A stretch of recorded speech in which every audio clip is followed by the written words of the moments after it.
Hello, everyone, and welcome back to Talk Wordy, my hub for all of the words that I read, write, or otherwise want to yap about. Today, we are back in my solo studio setup.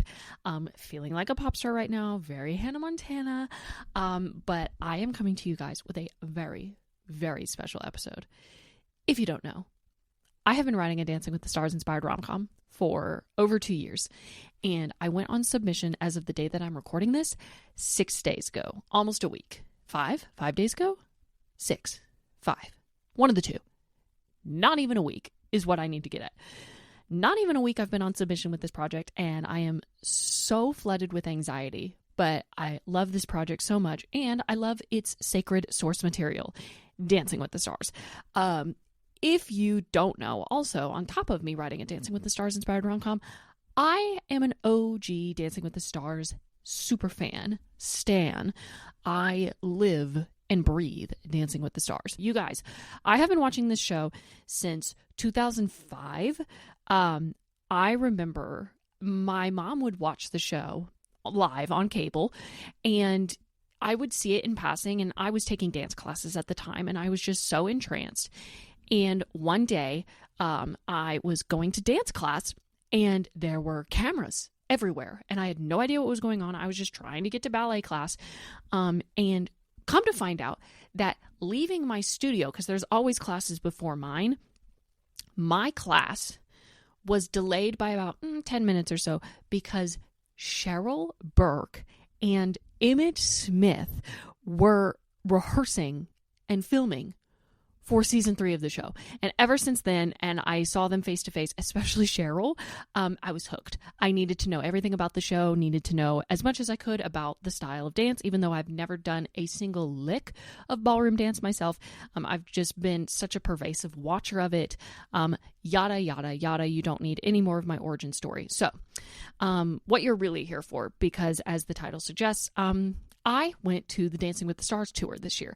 I went last year as well, and it was my first time going to the tour last year, and it was so lovely. But if you put a super fan in the very back terrace to where you just like see silhouettes and colors, and you don't actually like see their facial expressions except like on the big screens, yeah, it's a little tough. I had so much fun, but I was like, you know what? Next year, if they do another tour, I'm going to splurge. I'm going to ball out, and I'm going to get closer. I'm going to get on the floor. I'm going to get as close to the front as I can. October 8th, October 10th, something like that. Middle of October. Tickets went on sale. I'm a Mirrorball VIP for pre-sale, and I almost got first row tickets, but my husband was coming with me, and the prices between first row and fifth row were oddly, wildly different. So I went ahead and copped fifth row tickets for me and my husband, and as a gift to myself for finishing my Dancing with the Stars inspired rom-com, I bought myself the Perfect 10 package. And if you don't know what that is, that basically means that a select few, probably 10 or less, at every show gets to go to, you know, the VIP stuff where they like do an interactive game and you get a full cast picture. But then the Perfect 10 people get taken back to the main auditorium where they wait to meet and greet the other pros for, 15 to 30 seconds, one by one. And having just finished the book, I was absolutely geeked. And then I found out that part of the Perfect 10 package is you get to bring an item from home that they will sign. And so egotistical me was like, I'm going to bring my book. I'm going to bring my Dancing with the Stars inspired rom-com book for them to sign. Yeah, absolutely insane. So let's do just like an unpack debrief of the Dancing with the Stars tour. Full thoughts and opinions. Recountings of meeting each of them. Let's get into it because I have a feeling this might be a long one. But before I talk about the actual day, I want to talk about today, the day after.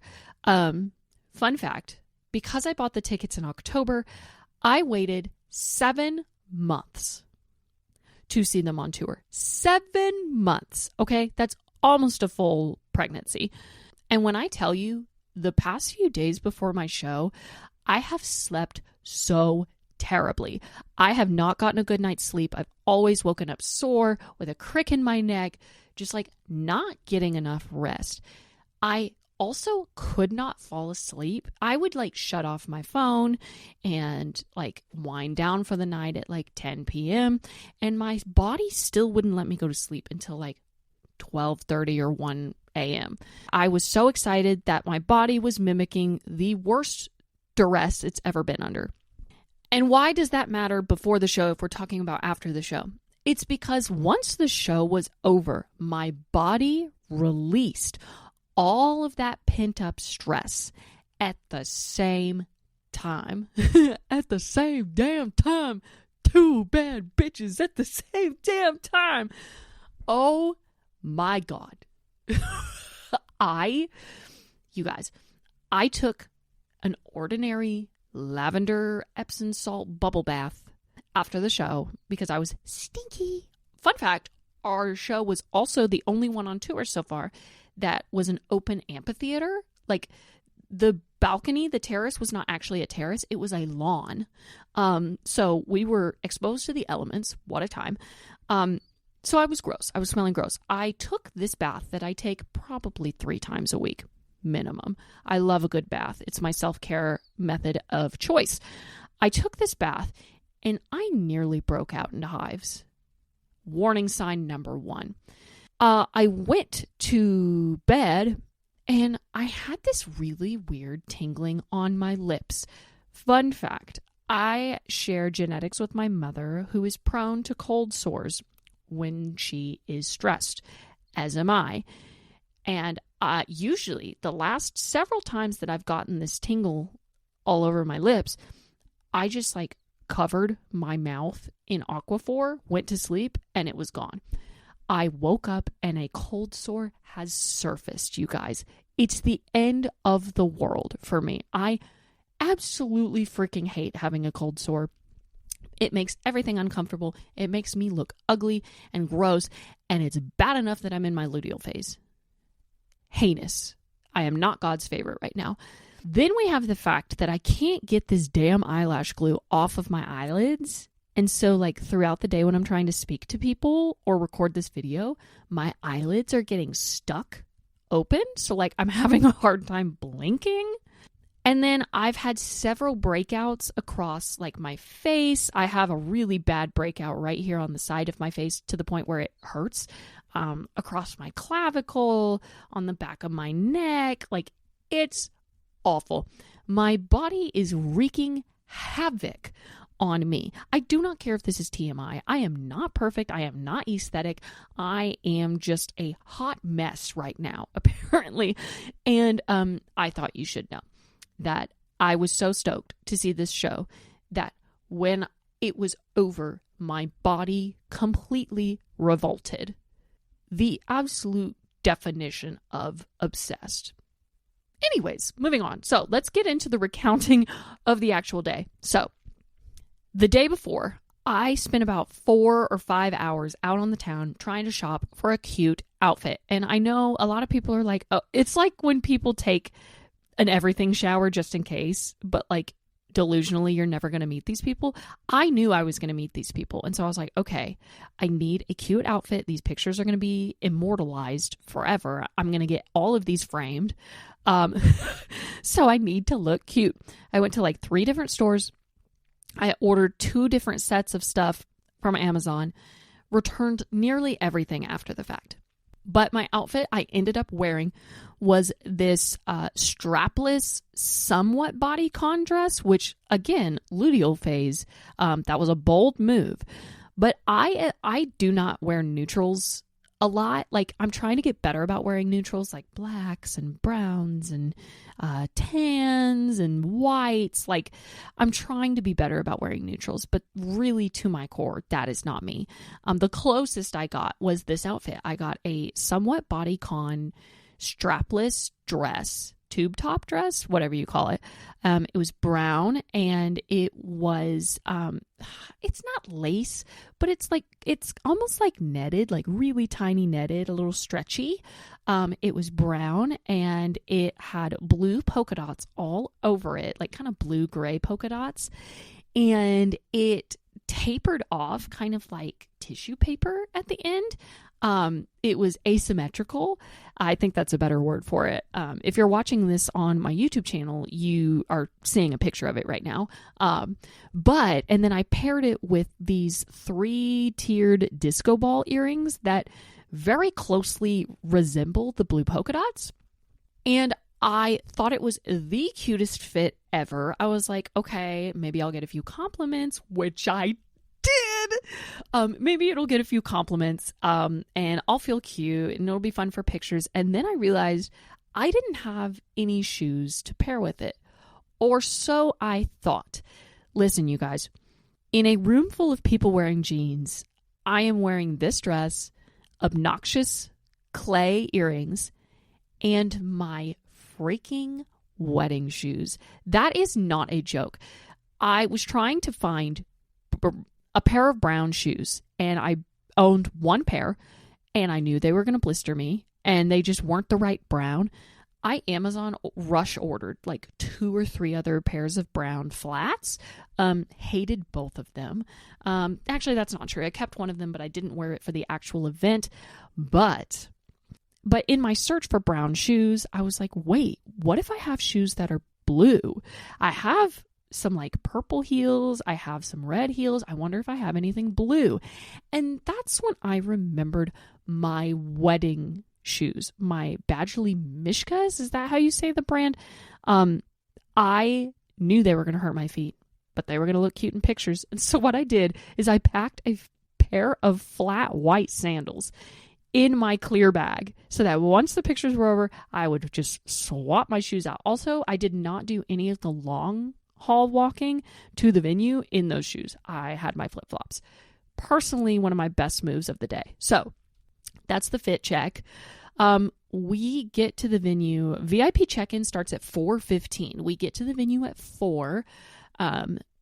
Houston and I, my husband and I, are just having a jolly old time. We're talking and we're getting excited. We're like 4th in line or something to get checked in. We go through security. It was great, whatever. We check in, and that's when I realized, because I had to do a separate check-in for my Perfect 10 package, and that's when I realized that there were only 8 people at this show. Mind you, this is Dallas. This is the Dallas show. There are only 8 people who do the Perfect 10 package. I think I even heard that only 10 people per show get to do the Perfect 10 package, which, to be fair, the Perfect 10 package was very expensive. For me and what was going on in my life and how big of a fan I am, it was worth the money, truly. If that's what you're here to ask, if you want to know if it was worth the money, it was absolutely worth the money to me. So, absolutely worth the money. So, the order of the events is we check in, we do general VIP. So, not just Perfect 10, there's maybe 100 or 200 of us for VIP. And we sit in like the first few rows of the amphitheater, and the cast does an interactive game with us. For a couple of stops, I've heard that it's the emoji game or something else. For my tour stop, it was a game of charades. And basically, they were sitting in front of us looking out at us, and the big screen that was behind them would have charade prompts. And so they were split up into 2 teams, and it was our job as the VIP guests to act out the charades. Well, I was sitting front row with this other girl, and we took it upon ourselves to act a fool and like try and get them to play, like to guess what the charade was. And it was so fun because I know I looked stupid and I kept having to make sure that I wasn't flashing anybody with my dress, but it was so fun to get that like direct, indisputable eye contact and like resonance with the stars, especially Daniela. That was really wild. The eye contact was fierce, and I loved every single minute of it. Same with Brandon. honestly, I feel like I'm going to end up going like one by one, like, oh, and them. Oh, and Haley. And yeah, it was really, really fun. I had heard like mixed feelings about the games, but I think the charades really lent to a better experience. So I had a lot of fun. And then we all lined up for the full cast photo. Perfect Tens got to cut the entire line. And so I was like fourth or third in line to get my cast photo. And it was really fast, but it was crazy because Pasha and Daniela were the ones to like turn from the background and like welcome me in and be like, come on, come on. And like, it was so crazy because they were all like kind of sardine together. And I just like see this sea of faces that I've been watching for years on my television. And I was like, holy crap. I think I even said something like, oh my God, you're real. And it was so funny. Like I could hear their different laughs. Like everybody laughs differently, but like melodically, I could tell who was laughing. Like I could hear Emma's laugh. I could hear Alan's laugh. Which is funny because like, I think that it's such a monumental moment. And for those of you who are not in the fandom, you're probably thinking, you absolute whack job. Chill. It's not that deep. It is. This was my Super Bowl. And I paid for it as such. And I'll do it again if I've got the funds next year. Then they were like, okay, as you take the photo, we're going to take 2 photos. You can switch poses in between. We'll give you a countdown. So I had my arms around the backs of 2 of the pros, and I don't remember who because I blacked out.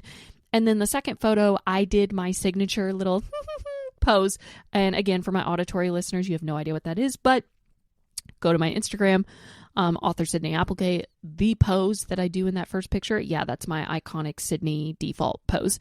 So I did that. So I have 2 options, and I don't have those photos in yet, but by the time that I'm posting this, they probably are. And if so, here is the picture.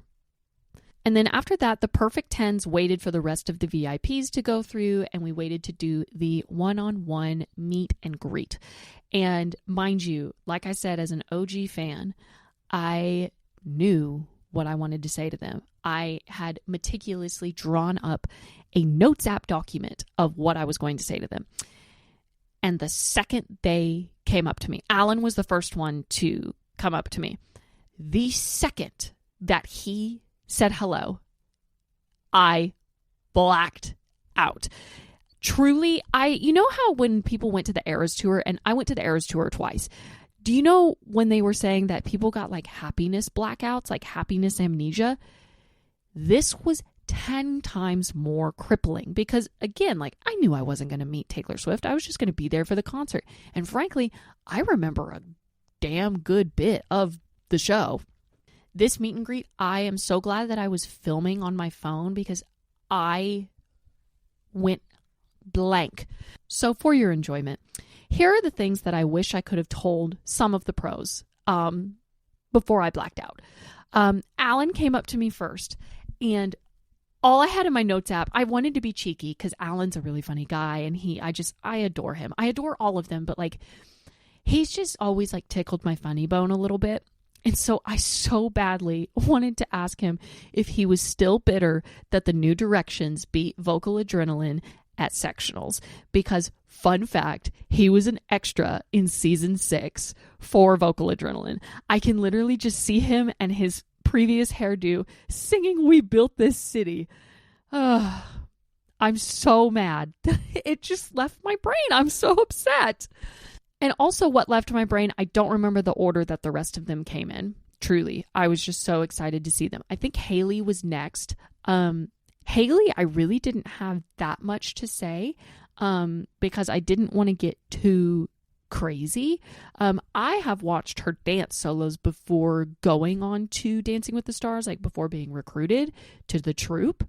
If you have never watched her like awarded solos and everything, you are deeply missing out. It's absolutely insane. I just wanted to be like, you are so talented. You are absolutely by no means the product of nepotism.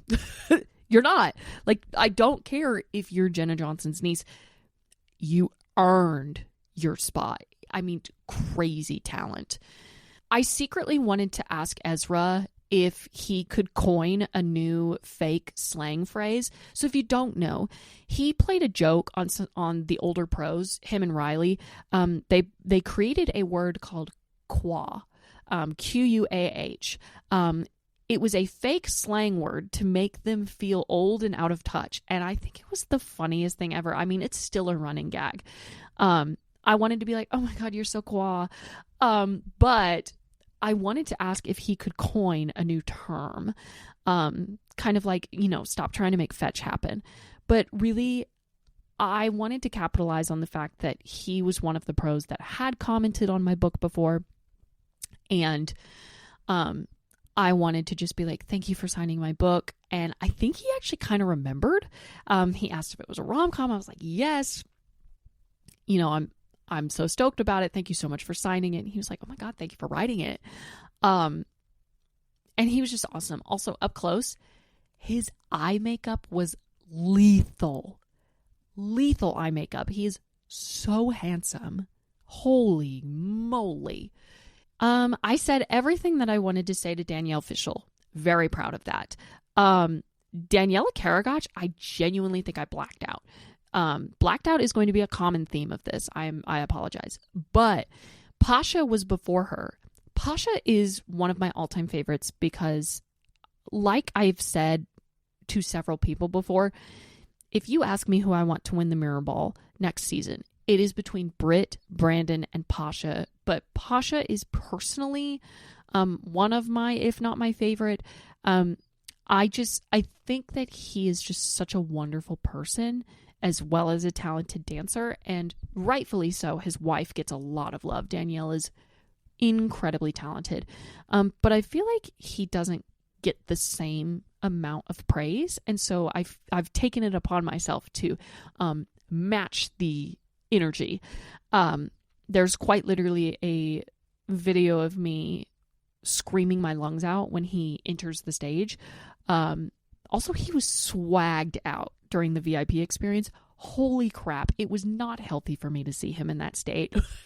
He was so swagged out. I don't know how to articulate it any other way. He was, oh my gosh. Moving on. I saw Pasha first and I was just like, you're literally one of my favorites. Like, I hope you get the Mirror Ball. And like, it's long overdue. And Daniela came up beside him / us and was like, very long overdue. And I was like, hey, queen. I did not want to address her as the Ferrari. I know that's like a gag. I know that's like a thing now, but I didn't want to. It's the same way that I didn't want to address Danielle Fishel as Topanga. Like, that's a character. That's not her. So I'm really glad that I did not call her the Ferrari and I did not call Danielle Topanga. I was so glad that I addressed them as them, even in the throes of my excitement. I wanted to tell Daniela about Jason Mraz. Jason and Daniela are probably top 3, top 2, if not my all-time favorite pro partner pairings. I was absolutely gutted when they came runners-up. And not because Sochi and Val did not deserve the Mirror Ball, because they did. They wouldn't have won it if they didn't. But I wanted it for Jason so badly. So I wanted to tell them about that. I was going to tell her that her Paso Doble with him, their freestyle, and their jive live rent-free in my mind, and I probably watch them on YouTube once a week. That is not exaggeration, hyperbole. It's not. But I didn't, because I blacked out. And also my selfie with her, her face, she looks face-tuned. She's so damn pretty, you guys. I like her outfit too. She and Pasha came out on stage and I was like, to what do I owe the pleasure of seeing one of the most beautiful couples on planet Earth? Truly, I'd like to know. Val, I'm trying to think. I think I wanted to mention him and Lori Hernandez and Max when they did their trio samba. That is one of my favorite routines ever. I wanted to say something about that.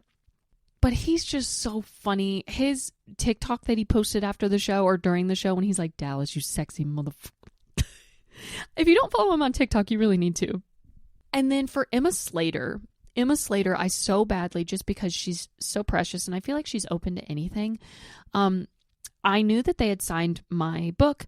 And so I wanted to be like, hey, I'm the girl with the book. Thank you for signing it. I just wanted to say that you kissing Alan on stage the last night of tour last year inspired a certain scene in the book. So thank you for your contribution. And I feel like she would have laughed. But I just, again, I blacked out. I forgot to say it. And I was just so geeked to be in the moment with her and say hey. And honestly, I think a lot of what I was saying to them were like, you're gorgeous, or you're so talented, or, whatever. I truly did not get a lot of time with them, but the time that I did have, like, their eye contact was wonderful. There was supposed to be like a no hug rule, but that might have only been for the general VIPs, because a lot of them hugged me. Like, I would go to hug them, realize that I was breaking the no hug rule, and I'd kind of like retreat, but they would come in and like pull me in. And I don't know, you guys, like I'm low-key getting emotional thinking about it. It's very nerve-wracking to meet your heroes, and I've done a lot of that this year. I've met a lot of heroes, inspirations, people I look up to, people I admire who are, talented, or I perceive them online, but I don't know them personally. And I'm just so thrilled that it was a lovely, lovely experience. They are all so wonderful. They are worth the watch when it comes to how much time you spend gawking at them on TV. They're absolutely worth it. Absolute hearts of gold. Okay, now let's talk about the book. So the way that the Perfect 10 package worked was I got to bring an object from home for them to sign in advance, and so I brought my book. The problem was, the night before I went to my tour stop, I found out that you don't actually get to carry your item with you and have them sign it right in front of you. I was kind of banking on that because from a selfish point, I was going to use it for some book marketing. But, we'll just, experiment a little bit. So what they did is the VIP manager came and collected our Perfect 10 items that we brought from home, took them backstage, and before Perfect 10, like before we met them one by one, they signed it backstage. And so I put a sticky note inside the first page. I had a blank page set up for them, and I was like, please sign this page. And when they opened it, on the other page, there was a sticky note, telling them, hey, I've been a fan since the beginning, and it inspired me to write a Dancing with the Stars inspired rom-com. I'm so excited to meet you, and I love watching you guys do your thing. Thank you so much. And they signed it, and it's time for a show and tell. So this is the book, and I'm sorry if the ring light is all up on this because it's a shiny cover, but this is the front, and you can kind of see the signatures bleeding through. But yeah, here it is. Also, I found out this morning, looking back at it, that it's up top. It says, your lover, Ezra. Like, you can't do that to me. I'm going to pass out. Luckily, I'm seated. But yeah, this is them. So the 10 Pro cast and Danielle Fishel signed this, and I nearly fell over dead, as expected. So, Perfect 10 happens. It's incredible. I finally change out of my demon wedding shoes. Then I get to enjoy no crowd merch shopping. Literally, as soon as Perfect 10 is done, I go to the merch line. There is no line. I just walk up to the merch stand. I get this shirt. Ooh la la. I get the long sleeve kind of mauve tour hoodie. All I got in merch last year was a hat and a t-shirt. The hoodie just wasn't to my style preference. This year, the tour hoodie slapped, and I knew we were going to be in store for some rain here in Texas, so I was like, you know what? I'll get myself a hoodie. And then, of course, I got another hat. I'm a sucker for a hat. What can I say? So now let's do an unhaul of my VIP swag bag and my merch. I also just realized that I told you I was sitting in the fifth row. I actually was in the seventh row, but where my section was, it was technically third row. So, weird flex. Because of where I was sitting, I got sprayed with confetti twice, and it was awesome. So, here is my confetti from the tour. Doing this one-handed is actually very difficult. Please bear with me. Okay. This was my VIP badge. VIP's got this normal little rectangle one, and then Perfect Tens. I can't do this with one hand. This is crazy. And then Perfect Tens got this little like starburst icon. And this is my first 10. I had heard about this, but we get this cute little case. And if you open it up, I have this commemorative, oh my goodness, can I get it out of the box? Barely. This commemorative little ticket. So if I do a shadow box or I get things framed, I will be able to frame that. Next up, I got a cast poster, and my husband was general VIP, so he also has one. So maybe I'll give this away if I get news about my book. That's not a hint. I don't have any news. My book's been on sub for 5 days. But maybe I'll do this in a future giveaway because I now have an extra. Are we shocked? I got a promotion for the Dancing with the Stars convention that's happening in July, and I want to go so badly, but I genuinely do not have the money. So, Dancing with the Stars, if you would like to send me tickets, I don't care where I sit. I just want to be there. But otherwise, I can't go, but I will highly promote this event. I would love to go to the inaugural con, but it's just not in the cards for me right now, especially after paying for this package. Like, I just don't have the means, but I would give anything to be here.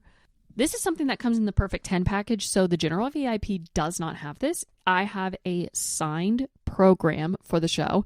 So it has profiles on all of the pros and the guest hosts, and it even has like some insight on like the costume design. I personally am obsessed with this page. I love this. But yeah, it's autographed and I'm obsessed. Okay, more swag. I did the Mirrorball Dreamin' presale. So I have a Mirrorball Dreamin' sleep mask. And fun fact, I actually love a good sleep mask. I know it's not for everybody, but it is for me. Target audience acquired. And then I also have this cute makeup bag. Are we serious? Like, I would absolutely tote around my products in this. All right, we have made it to merch. I am going to put the microphone down and just hold the hoodie up for my visual listeners.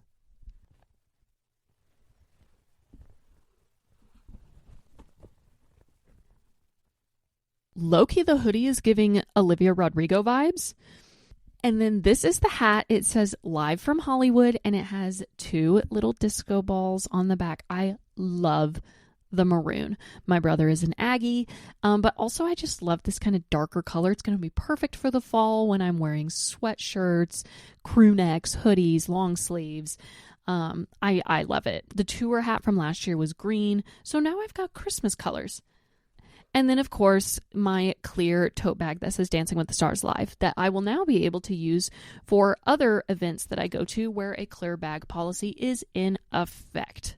So yeah, by the time that I did my merch free shopping and we were all just hanging out, it was about 6:30. Doors finally opened and we got our food.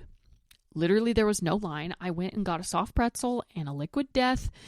And we just sat in our seats and we took pictures, and I went through all of my videos and geeked out and passed out and looked at the signatures on my book and screamed, cried, threw up, all that good stuff. I used the bathroom before there was going to be a 2-mile long line for the women's bathroom. I am so smart, so appreciative for the fact that I had early entry. And then right before the show started, Artemis 2 landed in Splashdown, and it was such a crazy cool night. And then when the show started and it was Ezra's number with the sign, it was about Artemis 2, so I thought that was really cool. And the show was great. They are absolute athletes. They are stunning performers. They are remarkable people. I have absolutely no complaints about the event, even with the different hiccups and changed expectations. I was absolutely thrilled. It was wonderful and money well spent, at least in my experience. There you go, guys. That was my rambled version of the Dancing with the Stars tour in Irving yesterday. I tried to enjoy most of the tour like the actual routines with my eyeballs and not on my phone. I did make my husband film quite a few numbers with his phone, which is hilarious. But so I don't have too many videos to report back, but the videos I have are really good. That's what happens when you sit third row. But it was such an upgrade from last year, even though I loved last year's show, even from all the way up there and I could barely see them as people. Being able to like see their like muscle tone and their false lashes and just them. There were several moments in the actual show when I would like have these like little mini interactions with them. Like I would throw up heart hands, or I'd be like, you better work. You know, all that good stuff. I had like individual moments with a little bit of everybody, and it was just so special. And I'm thrilled that I got to be a part of it. So fingers crossed that I'll be in a good enough financial position to go next year. If there is a tour next year, I really hope there's a tour next year, but I know that most people are really, really wanting 2 seasons a year. So we will see. Again, the fact that they signed my book is absolutely insane. I really, really would love right now to manifest a book deal so that if it sells, I can like send them a copy, even if they never read it. Just the fact that it will go to them would be lovely, especially the ones that start commenting on my stuff if they see it, like at least Ezra or Chandler Kinney was actually the first Dancing with the Stars realm person to see and comment, and she like lengthy commented, which was really cool. But yeah, that was how the tour went for me. Thank you so much for tuning in. Thank you for listening. I know that I can drag on and on when I'm talking about things I'm passionate about and excited over. So thank you so much for tuning in. Don't forget to follow the podcast on Instagram at TalkWordyPod, and I will see you guys in the next one. Bye.